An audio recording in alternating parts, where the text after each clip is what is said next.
It is a busy start to the week. We're going to dive right into the latest on the U.S.-Iran conflict, including urgent national security threats right here at home. Then I have a few stories that are flying under the media's radar. The Supreme Court just handing Trump a massive win, while the possible release of Kilmar Obrega Garcia could come as early as Friday. Then a chilling letter written by Minnesota shooter Vance Belter to the FBI. Let's begin with the breaking news that came down this morning. Iran's Islamic Revolutionary Guard Corps, the IRGC, they announced a missile strike on a U.S. base in Qatar. Fortunately, our air defenses were locked in, successfully intercepting every single Iranian ballistic missile launched at our troops near Doha. No missiles hit the ground, no casualties were reported. It was a clean defensive win. Here's what Iranian state media are saying about this attack. The latest that we have from state media, and this is the state broadcaster, IRIB, claiming that 6 missiles hit the Al Udeid air base. There's also some semi-official news agencies coming out and saying that apparently a base in Iraq, a U.S. held base in Iraq, was also targeted by Iranian missiles. But the key thing that we're getting from them is they're saying that the amount of missiles that were fired at the El Udeid base matches the amount of bombs that the U.S. threw on Iranian nuclear installations here in Iran a couple of days ago. Obviously, trying to sort of say that this was somewhat of a tit-for-tat response by the Iranians. They also make very clear, and I think this was very important to them, that this was not an attack, as they put it, on Qatar, that this base is far away from any urban centers, that they respect, as they put it, the people of Qatar, but that this was in direct response to the Trump administration's bombing of Iranian nuclear sites. President Trump met with his national security team earlier today, and then once that meeting wrapped up, he released this update, reading in part, quote, Iran has officially responded to our obliteration of their nuclear facilities with a very weak response, which we expected and have very effectively countered. Most importantly, they've gotten it all out of their system, and there will hopefully be no further hate. Perhaps Iran can now proceed to peace and harmony in the region. Now, shortly after the president made this statement, he was delivered a massive victory. We are now learning that there has been a ceasefire between Israel and Iran. I don't think anybody saw this one coming.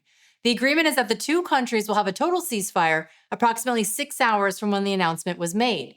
Trump says, on the assumption that everything works as it should, which it will, I would like to congratulate both countries, Israel and Iran, on having the stamina, courage, and intelligence to end what should be called the 12-day war. Here's the vice president reacting to the news shortly after it broke. For the Iranians, I think this is a new opportunity to actually pursue the path of peace. As I said yesterday, what the Iranians have showed through their support of terror networks, through their now failed effort to build a nuclear weapon, is that they're just not very good at war. And I think the president really hit the reset button and said, look, let's actually produce long-term peace for the region. That's always been his goal. I actually think when we look back, we will say the 12-day war was an important reset moment for the entire region. This is exactly what the American people voted for and exactly what peace through strength looks like. Now, with that said, we still have to remain vigilant because we don't know if we could still see isolated attacks that are carried out by bad actors with Iran's proxies. And before we get into what this exactly means for our national security, I just want to give you a quick reminder to please hit that like button if you're enjoying the show. I also want to hear from you on what you think about this news, right? Do you believe Iran was looking for an off-ramp, or is this just part of the plan? Is this just a distraction? Let me know below, because the concern now turns to whether or not we could still see targeted attacks in the United States.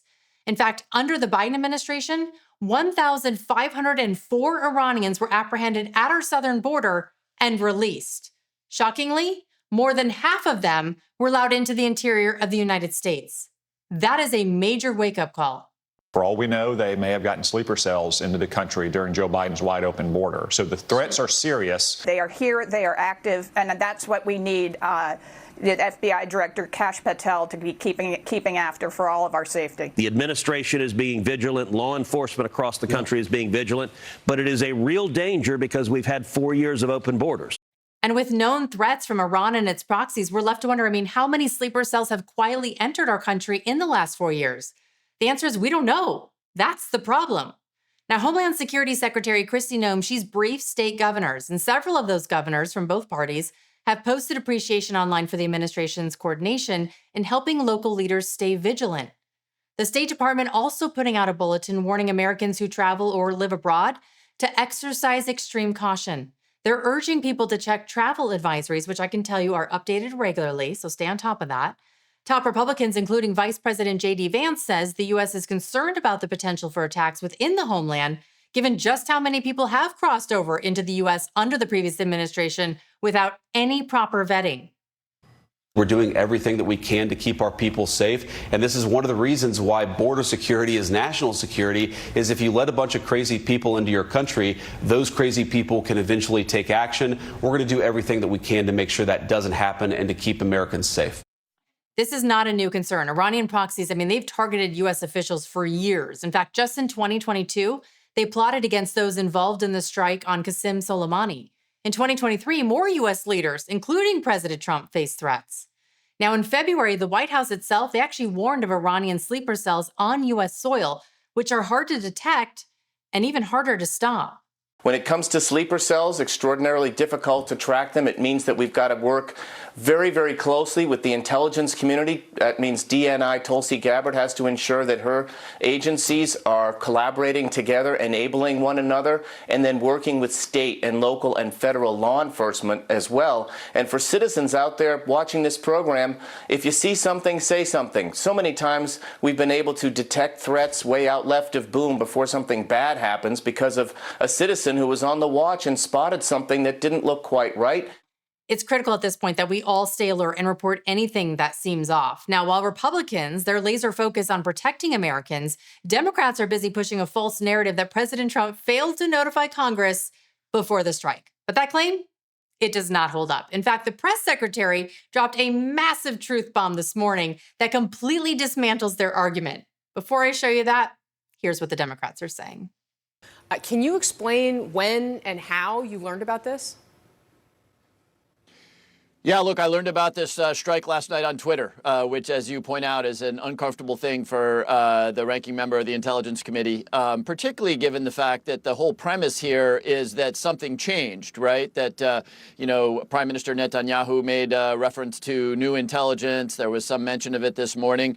As a member of the Gang of Eight, you might think that for something this consequential, we would be informed of any change in intelligence. And by the way, let's not lose sight of the fact that an offensive attack against a foreign nation is something that the Constitution reserves to the Congress of the United States. So bad enough that we weren't informed, but unconstitutional that we didn't have the opportunity to debate. We haven't been briefed. They should have called us all back. And frankly, we should have debated this War Powers resolution that Ro Khanna and I offered instead of staying on vacation and doing fundraisers and saying, oh, well, the president's got this under control. We're going to cede our constitutional authority. Press Secretary Caroline Levitt, she took issue with those comments and fired back with the facts. Love her. Watch this.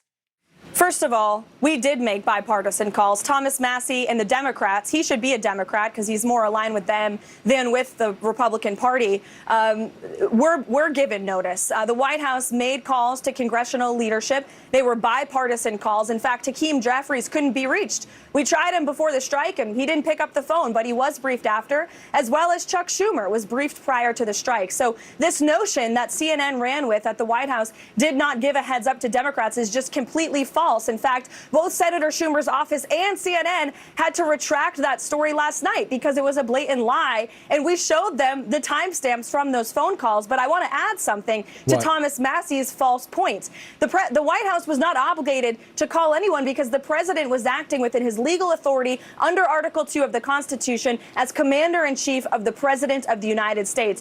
And just to be clear, the president has full legal authority to act under the War Powers Resolution, which allows military action without prior congressional approval as long as Congress is notified within 48 hours. And guess what? Presidents from both parties have done this for decades. In fact, you know what? Let's take a look at Obama's track record, because while he was in office, he conducted several military strikes, dropping a whopping, you ready for this? 26,172 bombs, all without approval from Congress. Here's Senator Joni Ernst reacting to Democrats this morning. If they want to drag President Trump out here in front of Congress, and all the folks down at the Department of Defense, go on with your bad selves. We'll bring President Obama in, too. Let's sit down. Let's compare the two, because certainly President Obama did so much more than President Trump has done in this first 6 months.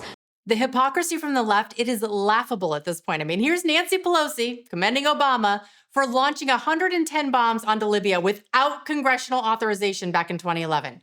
She wrote, quote, "I commend POTUS for his leadership. Gaddafi's horrific brutality against his own people will not be tolerated and must be stopped."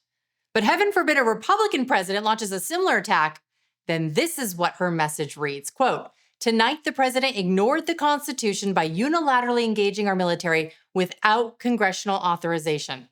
Charlemagne the God, he's even questioning the Democrats' strategy here. Watch this. This is one of those times where politicians sound like hypocrites, because Mark Kelly is right. Presidents should get congressional approval, but there have been a bunch of presidents who have ordered strikes without congressional approval. Barack Obama did it against Libya. Joe Biden ordered strikes in Iraq and Syria without congressional approval. Bill Clinton did it to, Kosovo, I think you pronounce it. So presidents ordering military action without congressional approval has become pretty routine. President Trump did nothing wrong with that order. Now, he took to Truth Social a little earlier today to combat the media's claims that the strikes were maybe not so successful. He wrote, quote, "The sites that we hit in Iran were totally destroyed, and everyone knows it. Only the fake news would say anything different in order to try and demean as much as possible, and even they say they were pretty well destroyed." Working especially hard on this falsehood is Allison Cooper, making fun of Anderson Cooper, of fake news CNN, and then he goes on to trash other networks. Now, the media is saying the strike sites were only pretty well destroyed, as if that's somehow a failure. If we applied that same standard to them, their credibility is a journalistic dumpster fire. But hey, the logo still works, so everything's fine. Okay, let's shift gears now. My blood pressure needs to come down. There's been some stories overlooked with all the breaking news lately. First up, the Supreme Court just gave the green light for the Trump administration to restart fast-track deportations, even to countries other than the immigrants' homelands, overturning a lower court's block on the policy. This is a massive win for President Trump. Now, that block came from Judge Brian Murphy in Boston, who claimed the administration violated his order by deporting 8 individuals to South Sudan in May. But here's the key fact. Every one of those individuals had been convicted of a serious crime in the United States, yet the judge wanted them to stay. I say bye. All right, up next, Kilmar Abrego Garcia, accused of human trafficking, beating his wife, and potentially being tied to a murder, may be released from custody this week. U.S. Magistrate Judge Barbara Holmes denied the government's request to hold Abrego Garcia, though he will remain in custody until at least a hearing that has been scheduled for Friday, which will determine conditions of the release. The DOJ has filed new documents ahead of Friday's hearing, contending the government is entitled to a pretrial detention hearing in Abrego Garcia's case. Here's the DOJ's argument. The reason that they are filing these papers is that magistrate judge who saw him in court on Friday for the first time brought up the possibility that maybe the charges don't really fall under those that might be relevant for a detention hearing. And DOJ argues that because in their papers they say that there were some minors, for example, children involved in these alleged trips that Kilmar Abrego Garcia took with undocumented migrants, that it does fall under the need for a detention hearing. Abrego Garcia is facing federal prosecution on charges of trafficking illegal migrants and conspiring with others to do so. Now, also making news, Vance Belter, the Minnesota shooter who impersonated cops so he could go out and kill Democratic politicians and their spouses, he wrote a very bizarre letter to the FBI. Not sure if you saw this. I had a viewer bring it to my attention. In that letter, Belter claims he was trained by the military, quote, off the books, and that Governor Tim Walz personally asked him to assassinate Amy Klobuchar so that he could have her Senate seat. Not sure if these accusations are actually true. That remains to be seen. According to the FBI affidavit, the handwritten letter identifying the author as Dr. Vance Luther Belter, who openly admitted to being the gunman behind the Minnesota attacks. Now, Belter, he's currently in U.S. Marshal's custody and has been ordered held without bond until his next court appearance on June 27th. He's facing both state and federal murder charges. Now, up next, Marco Rubio, he absolutely destroys the media. Wait until you see his explosive takedown over legacy media's false narrative when it comes to our national security intelligence. Go ahead, click on that video you see now on your screen, and I'll see you over there.